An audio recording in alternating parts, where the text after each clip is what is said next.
Glória a Deus. Recebam a paz do Senhor. Amém. Glória a Deus. O Senhor é bom e a sua misericórdia é de geração a geração. Eu vou aproveitar que você está em pé e pedir para você abrir a sua Bíblia no livro do profeta Ezequiel.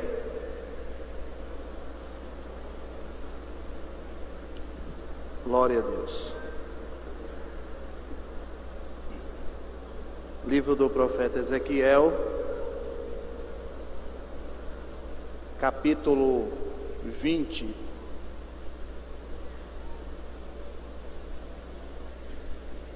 E o versículo de número 10.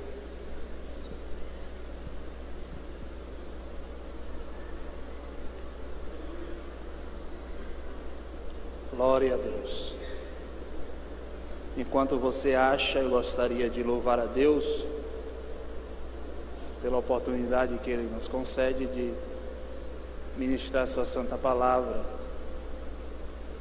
Gostaria de louvar a Deus também pela vida do nosso pastor,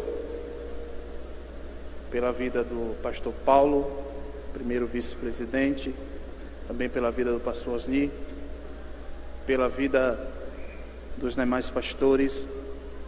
Que Deus abençoe, e louvar a Deus por tua vida também, porque você é canal de Deus. Amém? Glória a Deus. Os irmãos estão me ouvindo bem? Diz assim, Ezequiel capítulo de número 20 e versículo de número 10. Diz assim: E os tirei da terra do Egito, e os levei ao deserto. Amém? Tome o seu assento, por favor.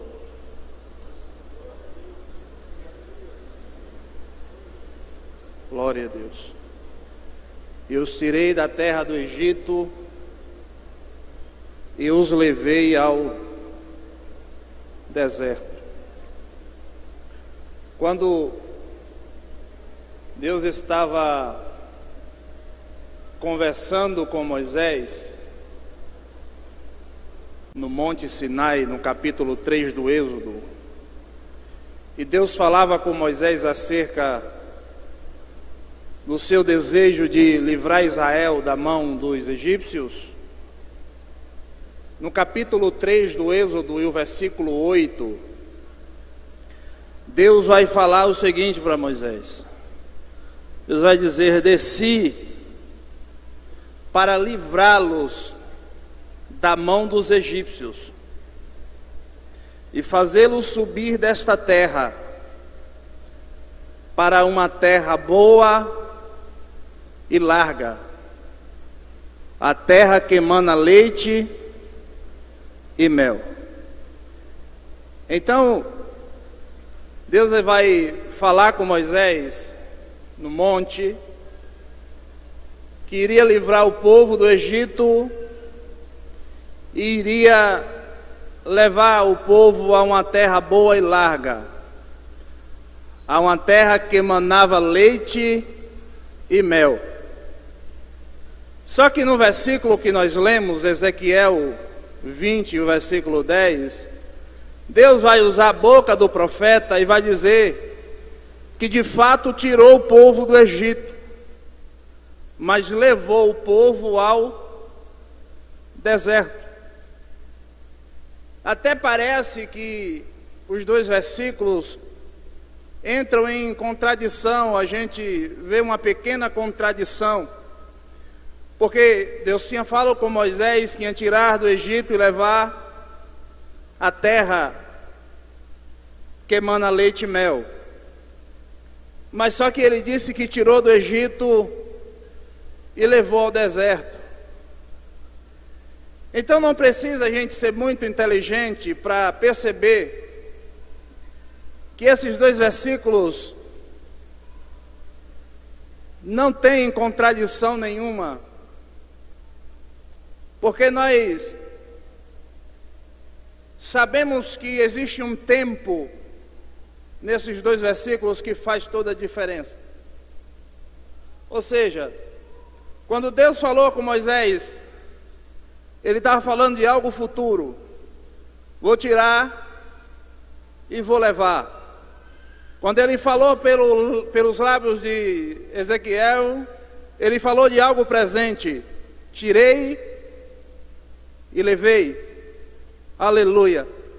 Então, se nós juntarmos esses dois versículos, vai ficar mais ou menos assim: tirei do Egito, vou levar a terra que emana leite e mel, mas primeiro vou passar pelo deserto.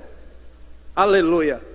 Então nós entendemos aqui que o deserto é uma espécie de elo, de ponte, de transição, de ligação entre o que Deus disse ao cumprimento do que Deus disse.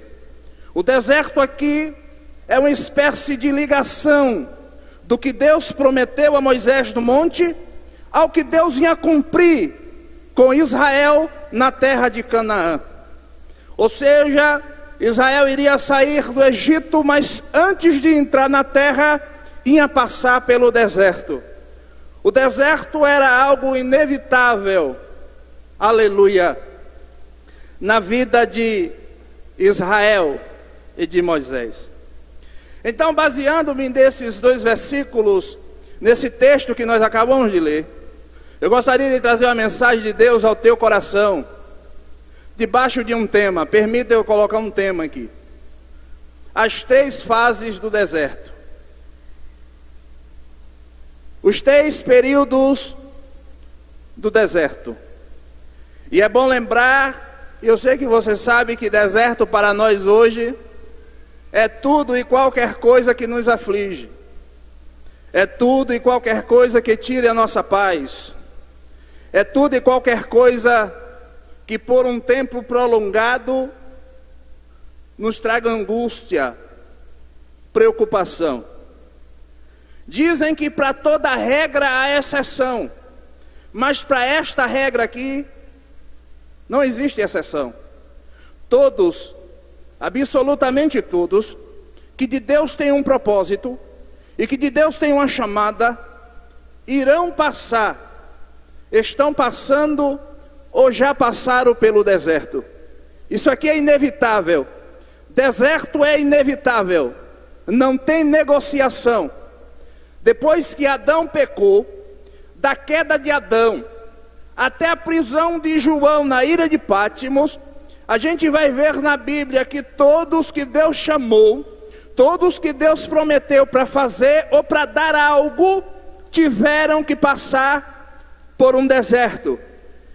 Eu vou resumir dizendo que nem Jesus, o Filho de Deus, foi poupado, porque em Lucas 4 e em Mateus 4, diz que depois que o Senhor foi batizado por João Batista, ele foi conduzido pelo Espírito ao deserto para ser tentado.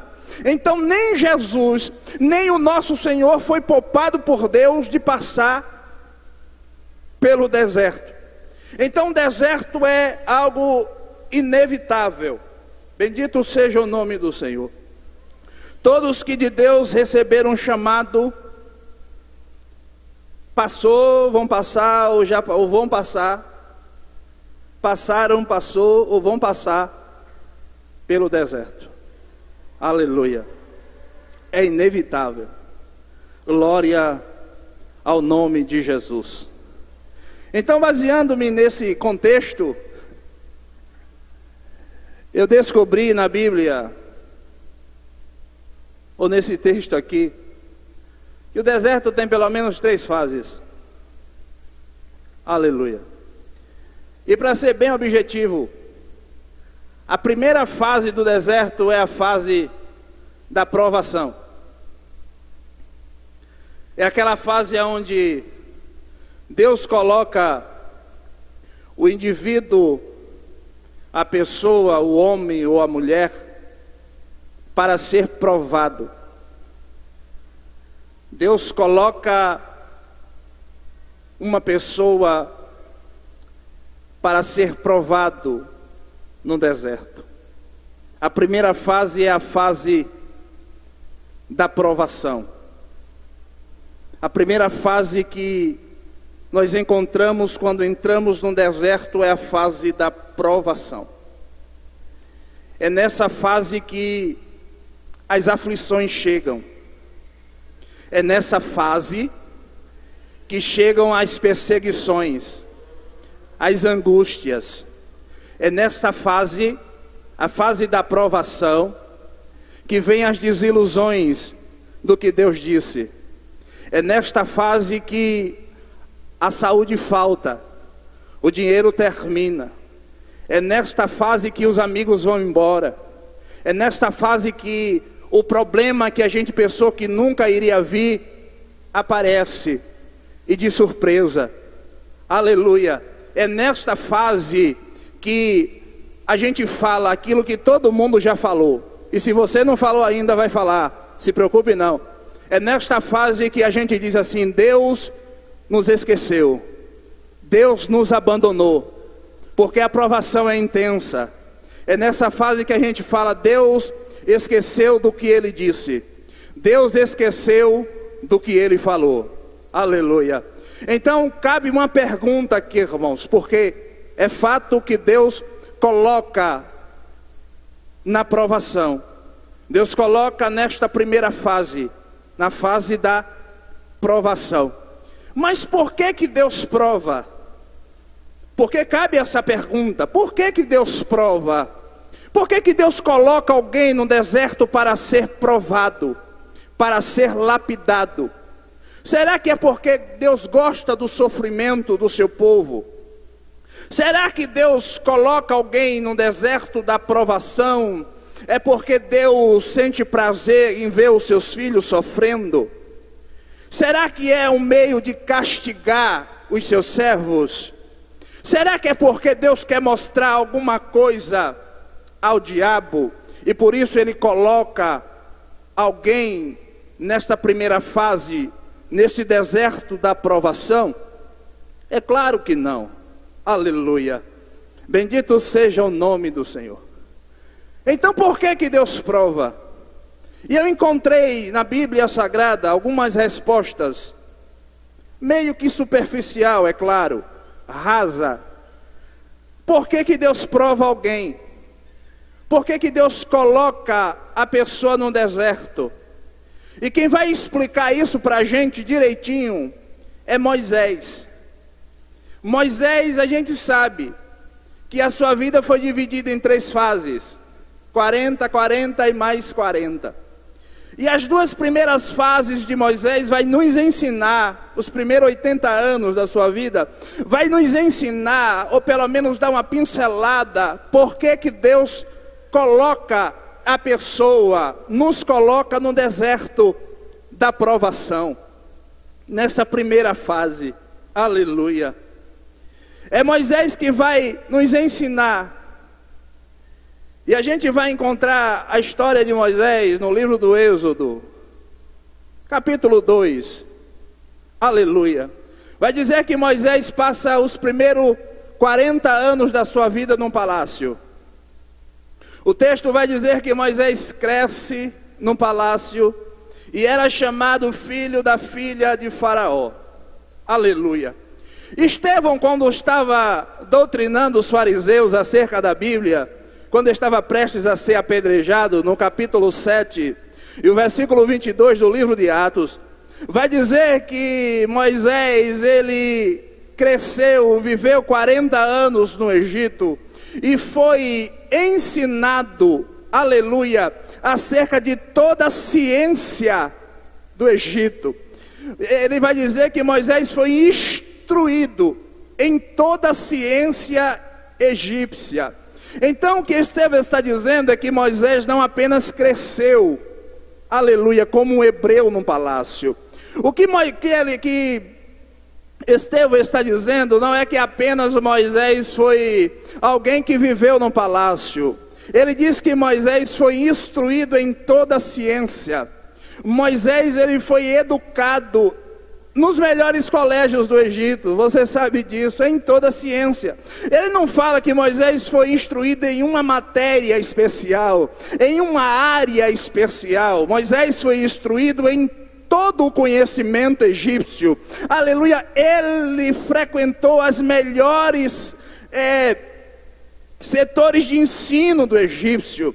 Moisés não apenas cresceu, mas ele foi instruído. Aleluia, ele estudou com os nobres, com a prateleira de cima. Mas só que Estevão não diz só que Moisés foi instruído em todo o conhecimento egípcio. Estevão vai dizer que além de Moisés ser instruído em todo o conhecimento, ele era varão poderoso em obras e em palavras. O que Estevão estava dizendo é que Moisés, além de ter conhecimento de versos diversificados do Egito, a sua palavra tinha peso dentro do palácio. Aleluia, a sua opinião era valorizada dentro do palácio. Moisés não era um zero à esquerda lá dentro. Moisés não era qualquer um. As suas obras, aleluia, tinham poder no Egito, porque ele era homem poderoso em palavras e em obras. Glória a Deus.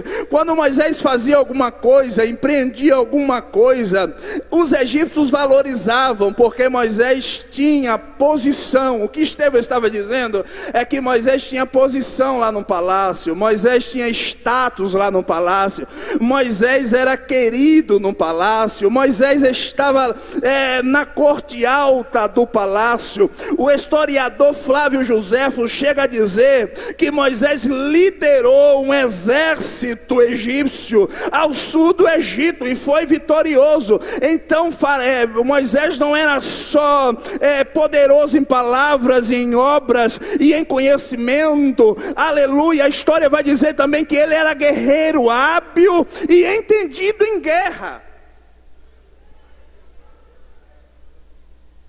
Aleluias. Então eu vou fazer a pergunta novamente: por que Deus prova?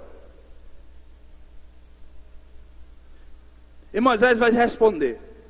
Você sabe que a vida de Moisés deu eu não posso nem dizer se isso aqui é 360 graus. É um negócio mais profundo. Que o cara, ele acorda no palácio e dorme no deserto. Ou dorme no palácio e acorda no deserto. Aleluia. Então a gente vai ver algumas lições porque Deus prova. Primeiro, Deus prova ou coloca no deserto da provação para mudar a visão, para ampliar a visão.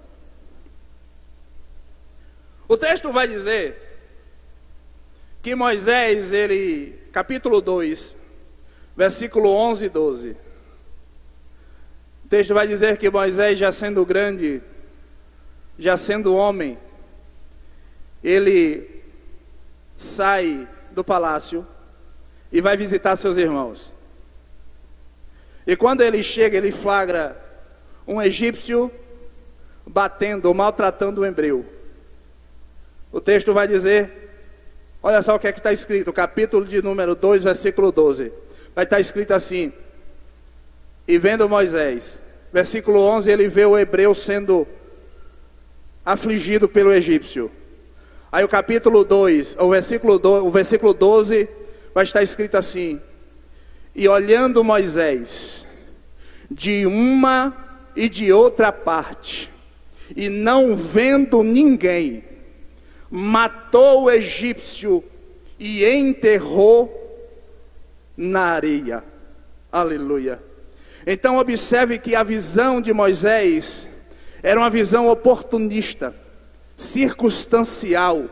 A visão que o palácio tinha ensinado a Moisés era uma visão que Moisés tinha que agir conforme as circunstâncias, porque ele sai para ver os hebreus, vê um hebreu ser massacrado por um egípcio, e ele age baseado nas circunstâncias. O texto vai dizer, claro, e olhando Moisés de um lado para o outro, ou seja, olhando Moisés ao redor, e não vendo nada e nem ninguém, matou o egípcio e o enterrou na areia. Sabe por quê? Porque a visão que o palácio deu a Moisés era uma visão carnal, física, natural, aleluia, circunstancial. Ele dependia das circunstâncias para agir, porque há uma demanda, vou dizer assim, acerca do porquê Moisés matou o egípcio.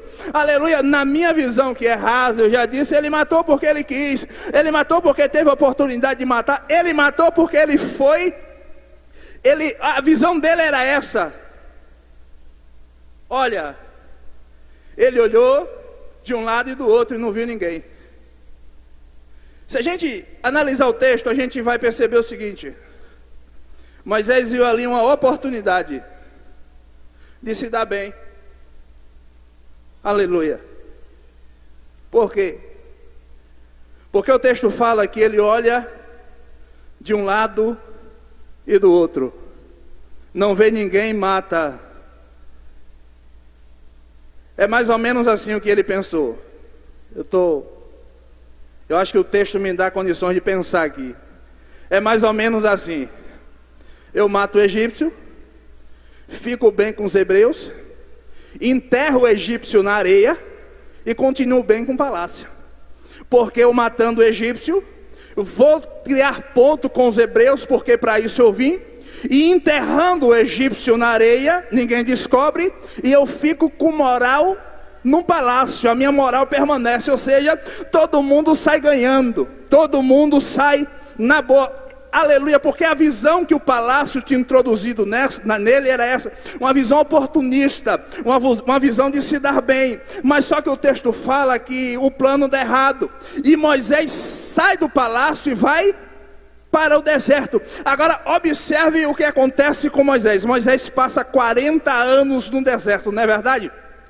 40 anos no deserto. Observe que a visão do palácio foi oportunista. Olha para um lado, olha para o outro. Então eu vou fazer o que me agrada, eu vou fazer aquilo que a oportunidade está me dando. Aí ele vai para o deserto, e lá ele passa 40 anos, irmão, sendo tratado por Deus, sabe, sendo lapidado por Deus, sendo machucado por Deus. Tem uma reviravolta tremenda. Aí o texto vai dizer em Êxodo capítulo 3, olha só que coisa tremenda, olha só como é que está a visão de Moisés agora. O texto vai dizer no capítulo 3 do Êxodo, e no versículo 2 e o versículo 3, a Bíblia, versículo 1 e versículo 2 vai dizer assim, ó: e levava Moisés o rebanho, ou apacentava Moisés o rebanho de Jetro, seu sogro, e leva o rebanho atrás do deserto e sobe ao monte de Deus. E quando Moisés está no monte de Deus, o versículo 2 diz assim, ó: e viu Moisés uma sarça ardendo, e a sarça não se consumia. Aí o versículo 3 vai dizer assim, ó: e virando Moisés disse: me virarei para lá, para ver esta grande visão. Aleluia, bendito seja o nome do Senhor. Observe que a visão do palácio é oportunista, só olha em volta, aleluia, mata o egípcio e enterra na areia. Mas a visão do deserto é diferente. A visão do deserto, ele vê a sarça e fala assim, ó: eu me virarei para ver esta grande visão. Sabe por quê? Porque a visão do deserto é grande, a visão do deserto é ampliada, a visão do deserto é ampla. Deus amplia a visão dele. Bendito seja o nome do Senhor. É mais ou menos assim. Qual a diferença entre o Moisés do palácio e o Moisés do deserto? Qual a diferença do Moisés da visão do Moisés do palácio e a diferença da visão do Moisés do deserto? É porque na visão do Moisés do palácio, ele olha em volta, mata o Egito e enterra na areia. A visão de Moisés do deserto, ele olha para cima, vê a sarça e é transformado pela glória de Deus.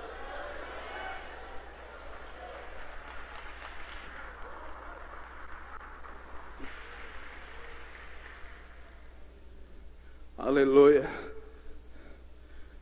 O texto fala, e ele viu a grande. Aleluia. Levante a mão assim, ó, por favor. Deus não te chamou para você ver.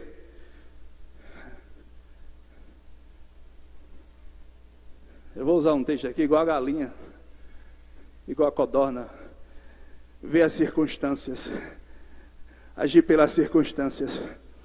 Sabe o que é que Moisés estava dizendo assim? Moisés estava dizendo assim, ó. Continua com a mão levantada, por favor. Moisés estava dizendo assim, ó. Quando eu estava lá no palácio, o palácio me ensinou que eu tinha que viver, aleluia, baseado nas circunstâncias. Hoje eu vivo pela fé. Hoje eu vejo coisa grande, aleluia. Levante a mão assim. Deus vai te tirar dessa dimensão, você crê?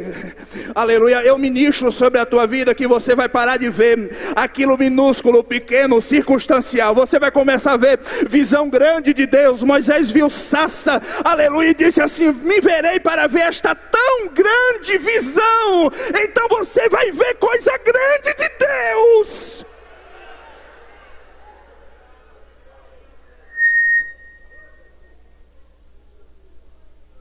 Aleluia. A visão de Moisés foi ampliada. Isso é verdade, irmãos. Você lembra quando o povo saiu do Egito? Capítulo 14. Quando o povo está de frente do mar. Olha a visão do povo. O povo não tinha entrado no deserto ainda. Olha a visão do povo. O texto fala que o povo olha para trás e vê Faraó vindo. Visão carnal.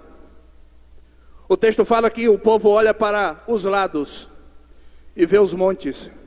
Visão carnal. O texto fala que o povo olha para baixo e vê o mar vermelho, intransponível, intraspassável. Visão carnal. E o que é que a visão carnal faz no momento da dor? Traz desespero. Porque quando o povo olha para o lado, para baixo e para trás e vê tudo fechado, entra em desespero e fala: Moisés, porventura não há sepulcro no Egito para você trazer aqui? Aleluia. Aí Moisés, irmão, depois de 40 anos de deserto, depois de 40, a visão ampliada, o negócio mais imenso, aí chega para o povo e fala assim: ó, cala a boca aí, eu vou falar agora. Eu vim do deserto, aleluia. Assim diz o Senhor: não tem mais, porque esses egípcios que vocês estão vendo, não verei mais para sempre. O Senhor pelejará por vocês e vocês vão estar parados. Aí se alguém perguntasse: Moisés, por que tu está falando isso? Porque eu não estou vivendo mais circunstâncias. Eu aprendi a olhar para cima. E quem olha para cima vê Deus agindo.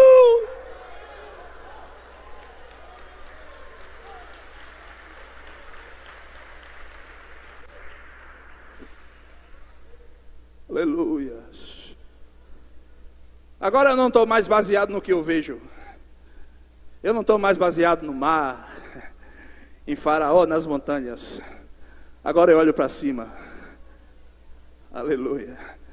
Fala aí, fala assim: ó, é tempo de olhar para cima. Oh, bendito seja o nome do Senhor. Aleluia. Aleluia. Nessa noite, oh, aleluia. Para de olhar as circunstâncias, porque olhar de circunstância é olhar de palácio. Deus está dizendo nessa noite através da sua palavra: olha para cima. Quando você começar a olhar para cima, a sua visão vai ser ampliada. Quando você começar a olhar para cima, você não vai ver mar, não vai ver Faraó e não vai ver mais as montanhas. Você vai ver o milagre, o livramento. Você vai ver a mão de Deus agindo.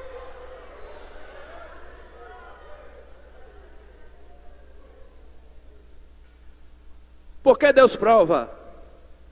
Para ampliar a visão. Moisés via de uma forma. Aleluia. Irmãos, o que o deserto não fazer, nada mais faz. O que a provação não... Glória a Jesus. Por que Deus prova? Segundo, para quebrar. Por que Deus prova? Para moer. Entendeu? Para tirar coisa ruim de dentro. só vai assim na base do fogo, da provação. Por que Deus prova? Para tirar o orgulho, para tirar a soberba, para tirar a prepotência, para tirar o achismo. Eu acho que eu sou. Irmão, está no texto. Foi Estevão que disse, capítulo 7, versículo 25 de Atos. Estevão disse assim, ó: e Moisés, saindo para visitar seus irmãos, olha o que estava no coração de Moisés, olha o que o palácio colocou no coração de Moisés: cuidando que os seus irmãos o aceitaria como libertador. Irmãos, essa saída de Moisés do palácio aqui não foi em vão, não.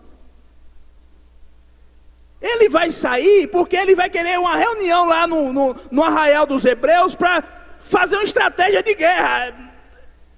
É o que Estevão está falando, porque ele cuidava, ele pensava que os hebreus iriam o receber como libertador. Olha o que foi, é mais ou menos assim, olha o que Moisés pensava, o que o palácio colocou em Moisés: eu sou capaz, eu tenho conhecimentos gerais do Egito, eu tenho um domínio de guerra, eu tenho habilidades, então eu posso libertar esse povo. Aleluia. E é esse sentimento palaciano que está no coração de muita gente, e às vezes entra no nosso coração, aquele sentimento de fortaleza, de autodomínio. Eu sou capaz, eu posso. Foi o que entrou no coração de Moisés. Agora, olha como Deus quebra. Olha como Deus trata. Aleluia. Capítulo 3 do Êxodo. O texto fala que Moisés está lá diante da sarça, todo quebradinho, todo manso. Era o homem mais manso da terra. É a Bíblia que fala. E ele está lá.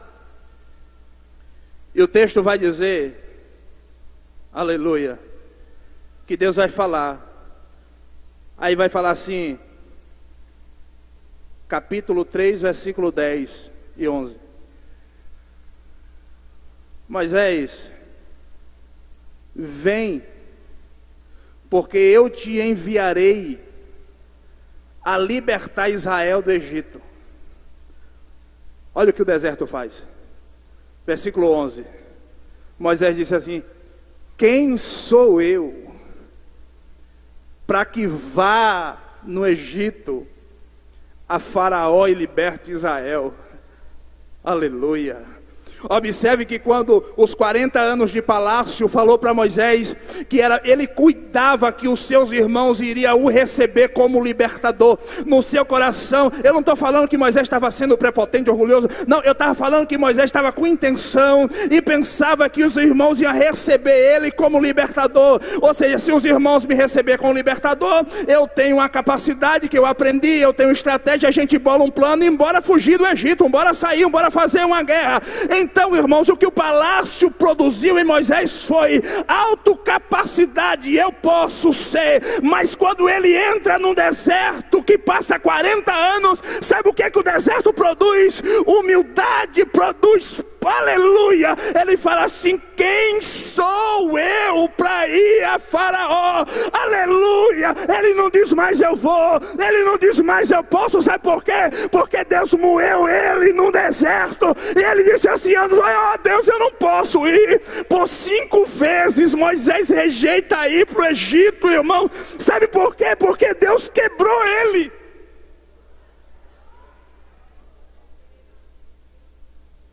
Aleluia. Glória a Jesus. Moisés está lá diante da arca, dizendo assim: eu não posso ir, Senhor. Antes eu até pensava que podia, mas hoje eu reconheço que eu não sou nada. Alabanchuva. Aleluia. Porque sempre é assim, você entra de um jeito no deserto e sai de outro. Você entra baixo e sai, você entra alto e sai baixo. Você entra com a cabeça erguida e sai com a cabeça baixa. Aleluia. Porque Deus quebra no deserto. É nessa fase que a gente reconhece que não é nada. É nessa fase que a gente faz igual a Moisés: quem sou eu? Porque Deus quebra. Aleluia. Diz assim: ó, Deus não está te matando. Fala assim: Deus não vai te matar, vai. Está só quebrando, está só.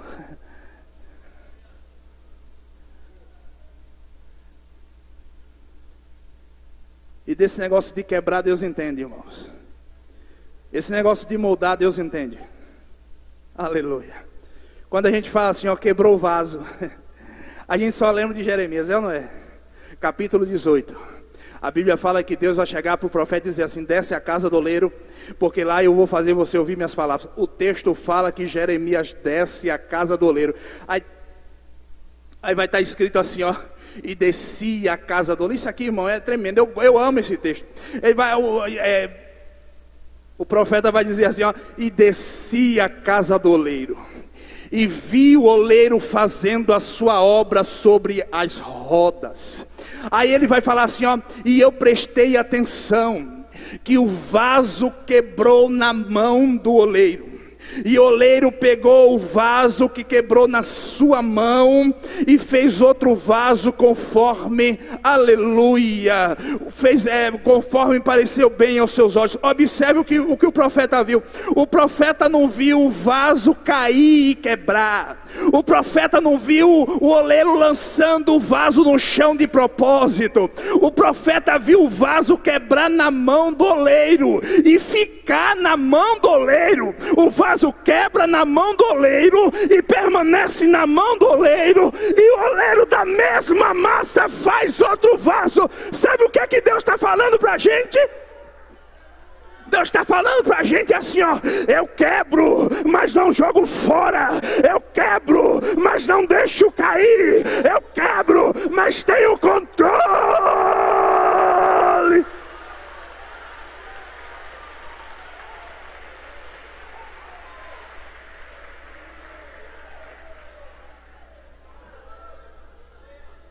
Aleluia, aleluia. É mais ou menos assim, irmãos.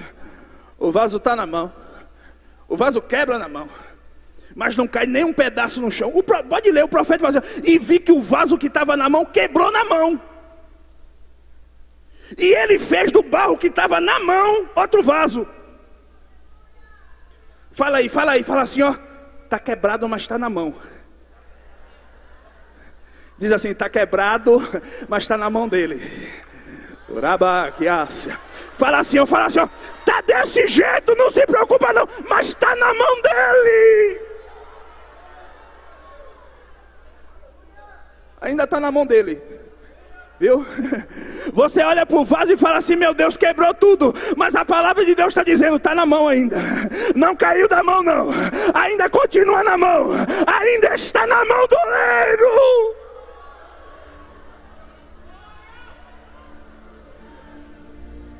Alguém pode até ter dito assim: eu saio de casa, a polícia vai matar, vai morrer assim, vai morrer assado. E Jesus está dizendo assim: não, está na minha mão, está na minha mão.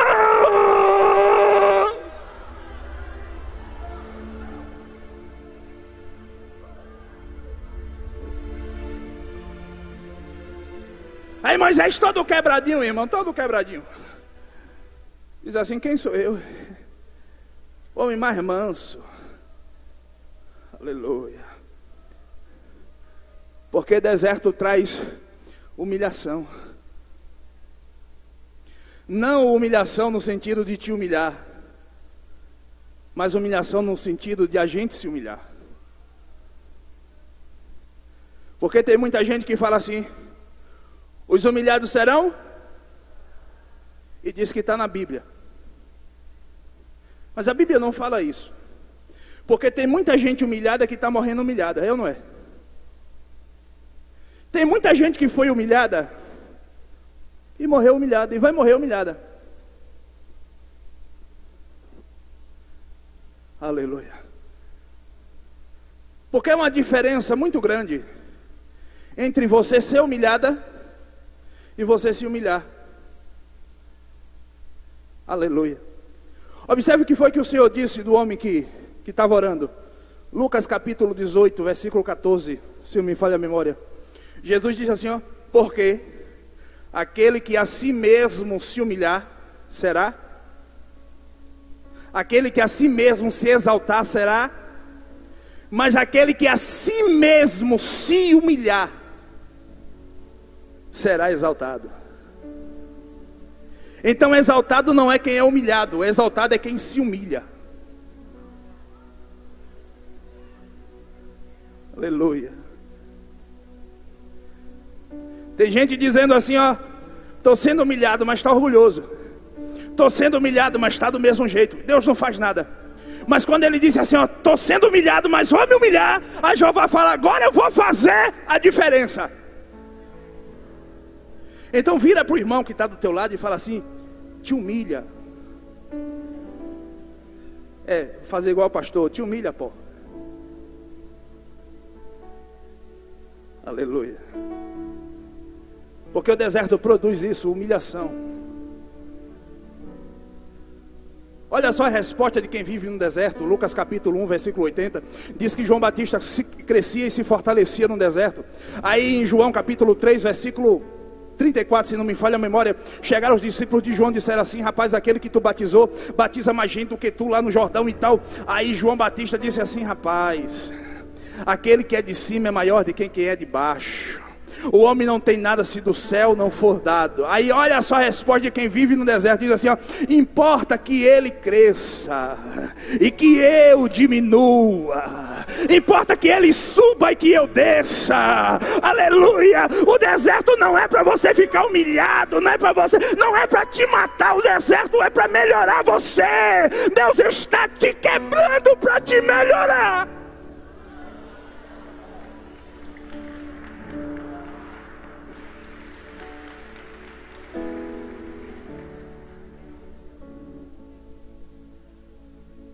Aleluia. Por que Deus prova? Para dar ousadia. Moisés, irmão, o palácio falou com Moisés que ele era valente, que ele era guerreiro. Mas só que o momento revelou que Moisés era covarde. Olha o texto, capítulo 2 do Êxodo, versículo 15. O texto fala que Moisés mata, não foi? Esconde, no outro dia volta. O seu negócio é descoberto. Ele não tinha saído para liderar o povo. Ele não tinha saído para fazer alguma reunião para cuidando que o povo ia receber ele como líder. O texto fala assim no versículo, capítulo 2, versículo 15. E Faraó soube. E Moisés fugiu para o deserto de Midian. Mas Moisés não era o bambambam? Ele não disse que ia liderar o povo. Isso aí é a falsa impressão que o deserto produz no coração das pessoas. Aleluia. Moisés deixou o povo, se mandou. Aí se alguém, ele correndo para o deserto, se alguém perguntasse, e o povo, Moisés? Eu não posso fazer nada, eu vou. Mas tu não saiu para cuidar do povo, homem? Mas o negócio apertou. O texto fala que ele fugiu, foi embora. Mas olha só o que acontece com Moisés. 40 anos de deserto. Deus reveste Moisés da autoridade. Se perguntasse a Moisés, tu não vai ficar não?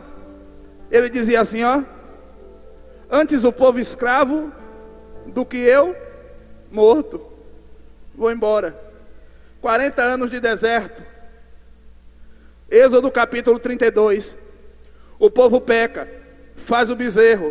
Deus faz a proposta a ele. Olha, eu vou matar esse povo e fazer outra nação de ti. Ele intercede pelo povo e vai. Aí no capítulo 32 e versículo 32, aí está Moisés dizendo assim, Senhor, ou tu perdoa este povo, ou tu risca o meu nome do livro da vida. Aleluia. Lembram que o palácio ensinou? Antes o povo escravo do que eu morto. Agora olha só o que é que o deserto ensinou. Antes eu morto do que o povo escravo. Deus, se tu matar, se tu não perdoar esse povo, pode me matar.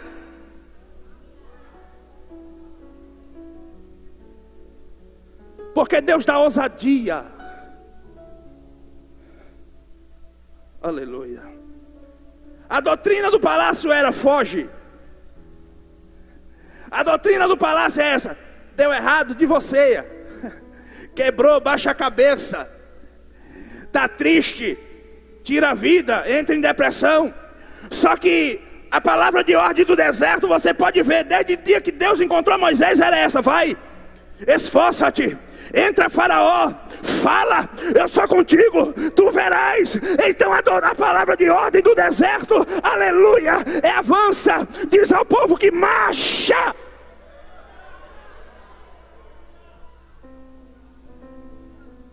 Aleluia. E Deus reveste ele.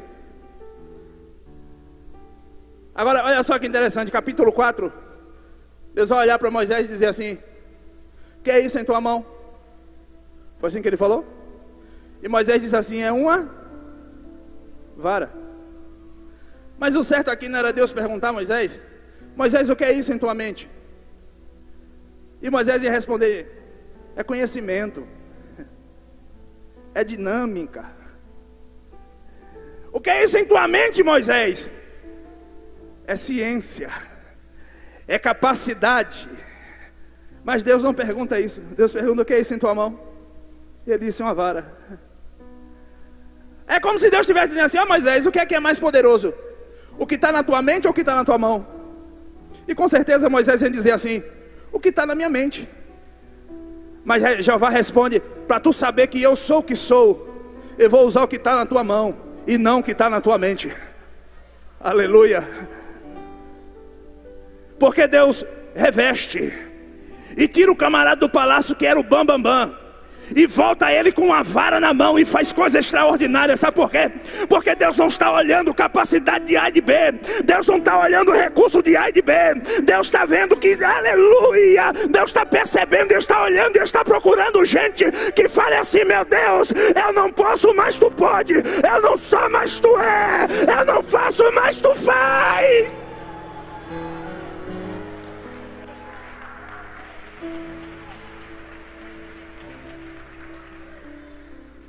Capítulo 4, versículo de número 20. Diz assim, ó: e Moisés saiu e pegou a mulher e pegou os filhos. Aleluia.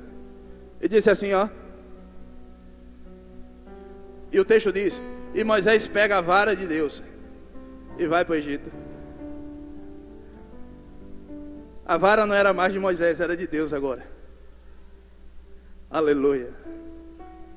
Glória a Deus. Porque o que Deus coloca na mão não é meu. O que Deus coloca na mão é emprestado, entendeu? É só para usar. Mas a gente vai prestar conta depois. Então o que é que tu está fazendo com o que Deus está colocando em tua mão? Não é teu, é de Deus. Então usa para a glória de Deus. Faz, aleluia. Irmãos, o horário já foi. Primeira fase, fase da aprovação. Segunda fase, fase do louvor.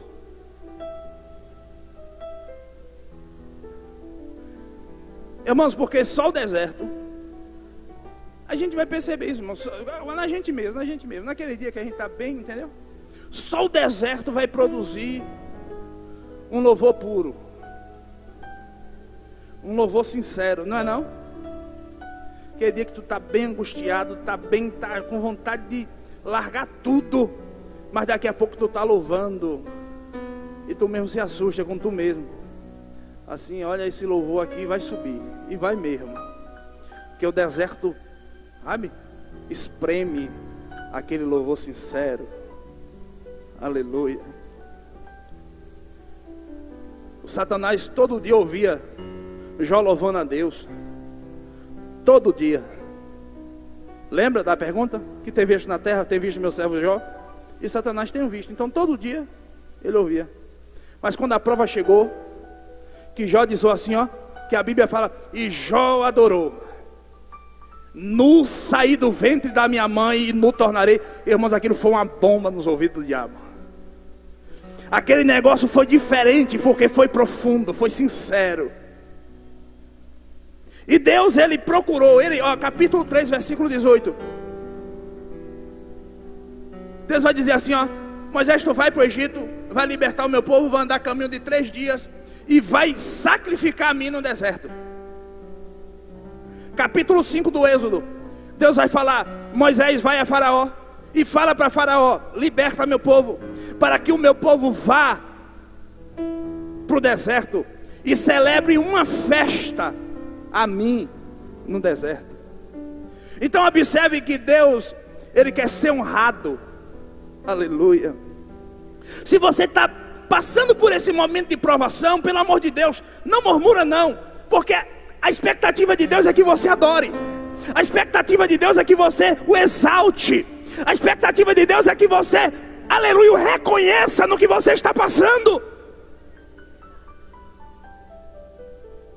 A vontade de Deus era receber o louvor de Israel que estava passando no deserto, ou estava passando na provação no Egito, lá no deserto, receber a adoração. Aí resumindo aqui, Deus mandou as pragas. Na quarta praga, a praga das moscas.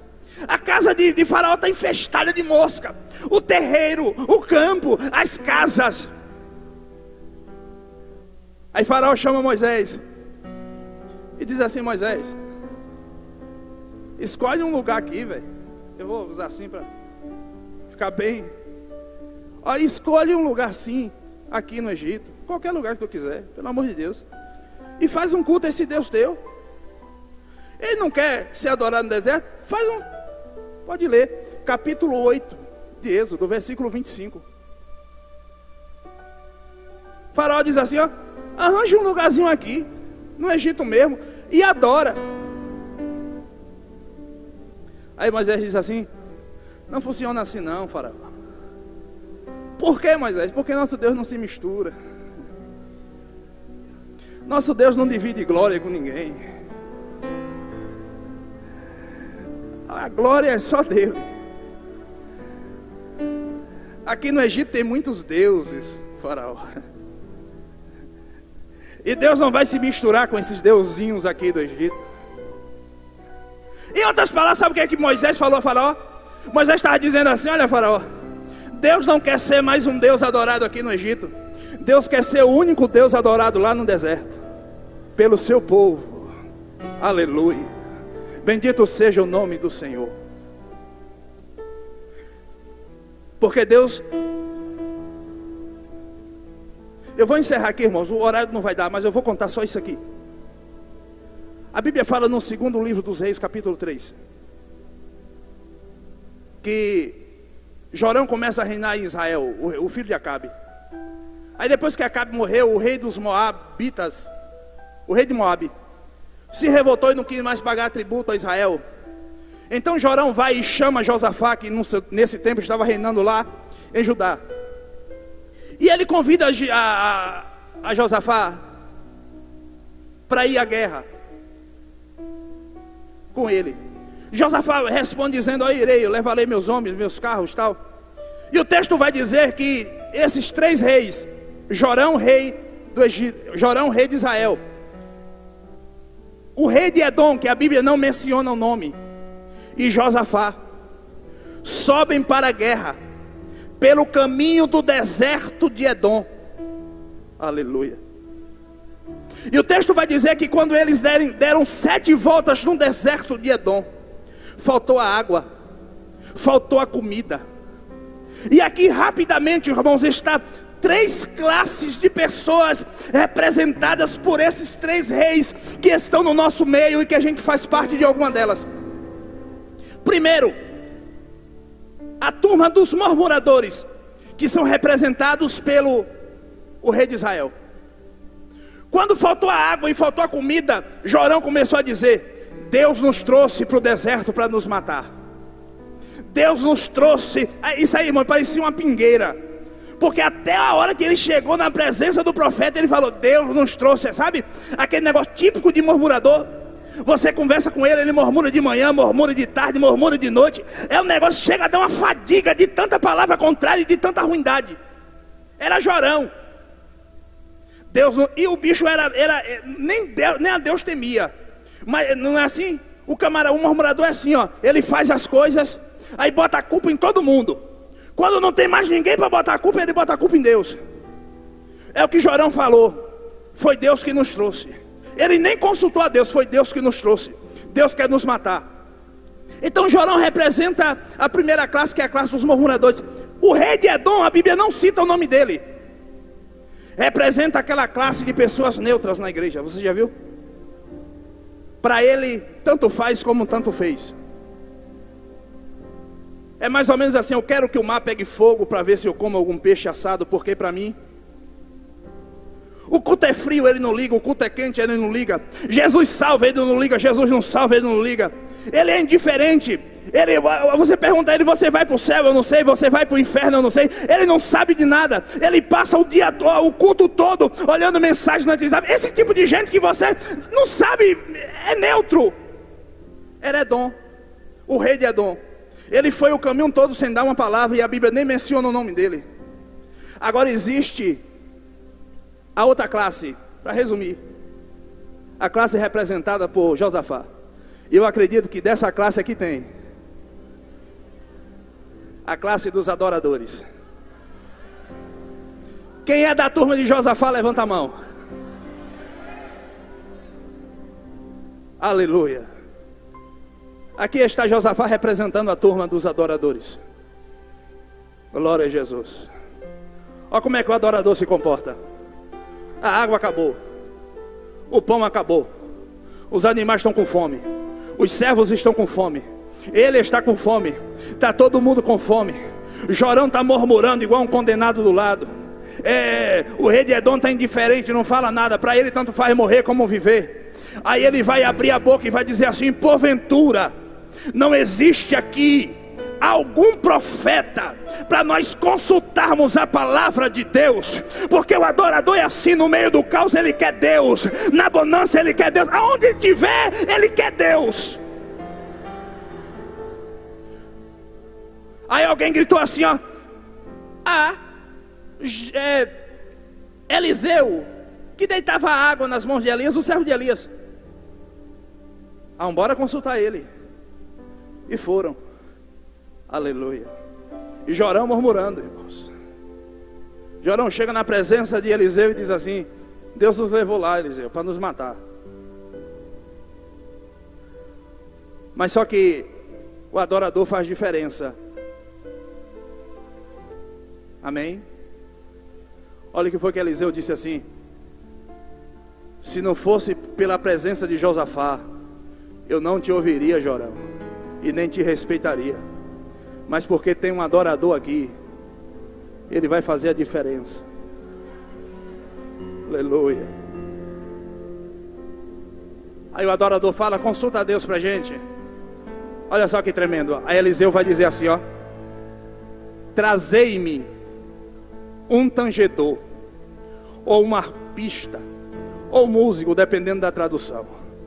Eliseu vai dizer assim, ó. Eliseu não chamou: vem cá fulano de tal, canta aqui, não. Ele diz assim, ó: trazei-me. Ele está indicando: trazei-me alguém que veio com vocês. E você acha que esse músico estava na caravana de quem? Você acha que esse arpista veio com quem? Você acha que esse músico estava onde? Parece que eu vejo Josafá dizendo: fulano, vem cá.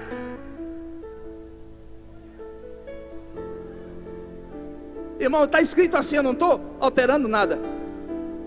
Aí está escrito assim, ó: e quando o músico, ou tangedor, ou arpista começou a tocar, aleluia, o texto vai dizer assim, ó: a mão de Deus veio sobre o profeta Eliseu. Aleluia, aleluia. Porque quando você conversa com o murmurador, ou quando tem algum grupo de murmurador, o lugar fica pesado, fica ou não fica? Fica ruim, fica, aleluia. Mas quando tem um grupo de adorador, irmãos, o negócio começa a mudar. Porque quando o músico começou a tocar, a Bíblia fala que a mão do Senhor veio e começou a mudar o ambiente. Aí Deus levantou o profeta Eliseu e ele disse: assim diz o Senhor, aleluia. Porque a adoração atrai a mão de Deus, a adoração muda as circunstâncias. Então, ai meu Jesus, se coloque de pé por favor, com a permissão do pastor.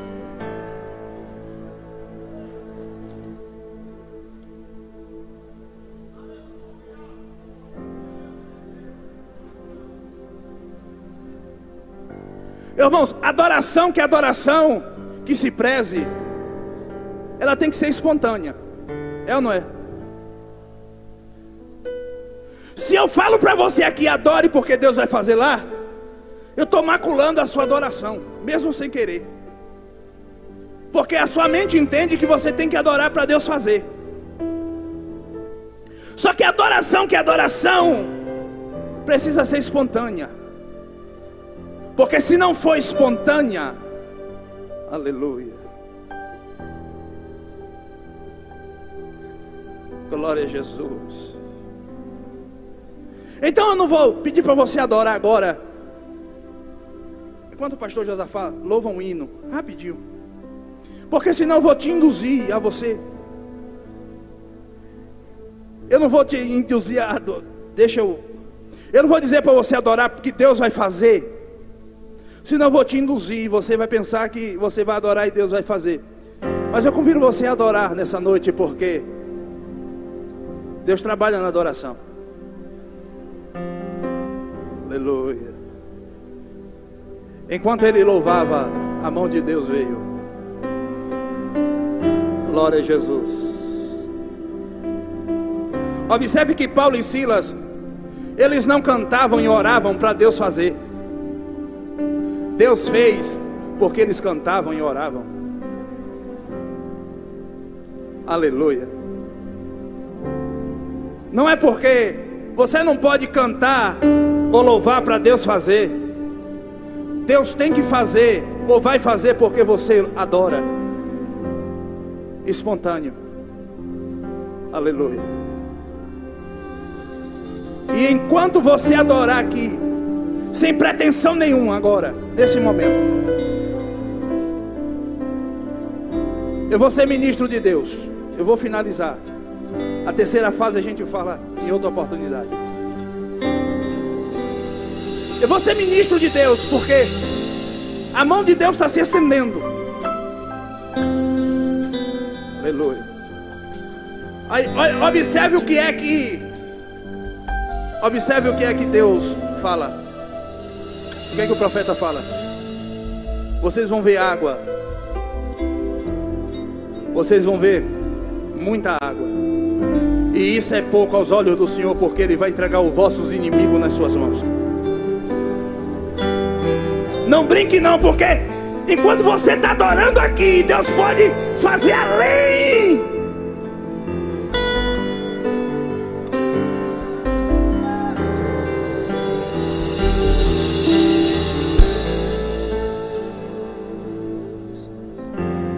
Eu me rasgo por inteiro, faço tudo. Adore a Deus nessa noite. Mas vem novamente. Rasga o coração nessa noite, em nome de Jesus. Eu mergulho na mirra ardente, mas peço que tua presença aumente.